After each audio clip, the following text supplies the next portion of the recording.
जय हिंद बच्चों, मैं किरण पांडे आज आप सभी को कक्षा 12वीं विषय हिंदी काव्य खंड उषा जिसके कवि हैं शमशेर बहादुर सिंह नामक पाठ को पढ़ाने जा रही हूँ। जैसा कि आप लोग जान रहे हैं, पाठ का नाम क्या है? उषा, यानी प्रातःकालीन वर्णन, भोर का वर्णन किया है। कवि शमशेर बहादुर सिंह ने बहुत ही सुंदर तरीके से प्रातः काल सूर्योदय के समय के दृश्य का वर्णन किया है। अगर आप लोग सुबह 5 बजे 6 बजे उठेंगे तभी तो आप भोर के दृश्य को देख पाएंगे, और अगर आप लेट से सो करके उठेंगे तो आप उस दृश्य को नहीं देख पाएंगे, जो कि बहुत ही सुंदर होता है, बहुत मनोरम होता है। तो कवि इस कविता के माध्यम से कह रहे हैं, प्रात नभ था बहुत नीला शंख जैसे, भोर का नभ राख से लीपा हुआ चौका अभी गीला पड़ा है। कवि शमशेर बहादुर सिंह ने बहुत ही सुंदर तरीके से प्रातःकालीन दृश्य का वर्णन किया है। कवि कह रहे हैं कि प्रातः काल, नभ मतलब आकाश, आकाश था कैसे? नीले शंख के जैसे। भोर का नभ मतलब सुबह का जो आकाश है वो नीले शंख के समान सुंदर लग रहा है। और राख से लीपा हुआ चौका, और उसके पहले जब रात थी तो रात में आकाश किस तरह का होता है? काले रंग का होता है। तो वो ऐसे लग रहा है जैसे कि राख से चौके को लीप दिया गया। जब हम गांव वगैरह में रहते हैं, गांव में तो अब भी बहुत सारे घर पक्के बन गए, लेकिन जब कच्चा घर होता, जब चूल्हे पर खाना बनता था, तो जो रसोई घर था, चौका मतलब रसोई घर, रसोई घर को राख से लीपा जाता था, उसकी लिपाई की जाती थी। तो उसी का वर्णन कवि कह रहे हैं कि जो प्रातःकालीन नभ है नीले शंख के समान सुंदर है, परंतु उसके पहले, प्रातःकालीन के पहले जो आकाश है वो कैसा लग रहा है? राख से जैसे चौके को लीप दिया गया है, जैसे राख से चौके को लीप करके लीप दिया गया है। जैसे काला जो आकाश है उसको कैसे लीपा गया है? चौके की तरह कवि वर्णन कर रहे हैं, जो अभी गीला पड़ा, जिसमें अभी ओस की बूंदें हैं।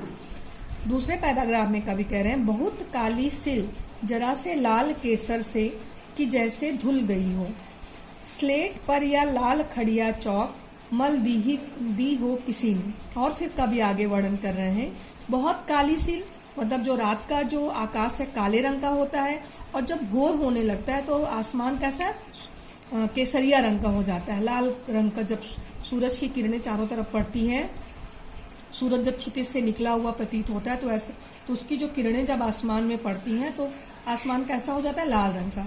तो ऐसा कवि वर्ण कल्पना कर रहा है कि जैसे काली सिल को किसी ने लाल केसर के रंग से धो दिया हो, और स्लेट जैसे ग्रे कलर की स्लेट होती है, स्लेट पर लाल खड़िया चौक, या तो जैसे काले रंग की जो स्लेट है उस पर लाल रंग की खड़िया चौक, लाल रंग की जो चौक होती है उस पर स्लेट पर किसी ने मल दी हो। मतलब जो रात जो आसमान है काले रंग का है, जो सुबह होने से पहले का आकाश है वो काले रंग का है, और जब सूर्य उदय का समय होता है, जब सूर्य भगवान अपने घोड़े पर सवार होकर के निकलते हैं, तो उनकी किरणें जब आसमान में पड़ती हैं तो आसमान कैसे हो जाता है? लाल रंग का हो जाता है, केसर के समान।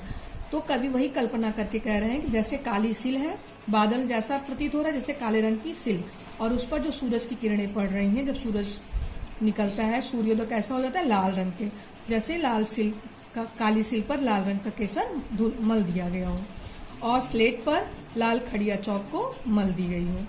तीसरे पैराग्राफ में कवि कह रहे हैं, नील जल में या किसी की गौर झिलमिल देह जैसे हिल रही हो, और जादू टूटता है इस उषा का अब सूर्योदय हो रहा है। फिर कवि आगे वर्णन कर रहे हैं कि जब काले रंग का सूर्य रात में था, फिर जब प्रातः काल सुबह होता है तो सूरज कैसे हो गया? लाल रंग का हो गया, और उसके बाद जब और लाल रंग का सूरज की किरणें और ज्यादा पड़ने लगी, पूरे धरती पर पड़ गई हैं, तो आसमान कैसे हो गया है? नीले रंग का हो गया है, नीले रंग का आसमान हो गया है। तो ऐसा प्रतीत हो रहा है कि नीले जल में कोई नवयुवती, वो गौर वर्ण की है, गोरे रंग की है, और जो आसमान यहाँ नीले जल में आसमान रूपी नीले जल में क्या कर रही है?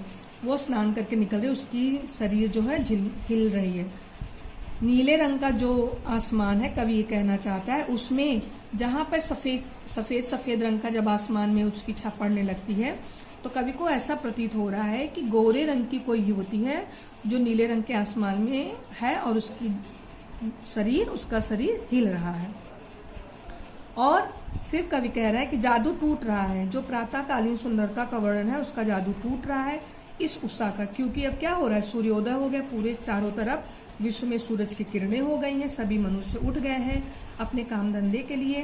तो जो सूर्योदय का दृश्य, इसका जादू अब टूट जाता है और सूर्योदय के समय सब लोग फिर अपने काम पर निकल पड़ते हैं और इसकी सुंदरता का वर्णन अब नहीं कर रहा है। धन्यवाद।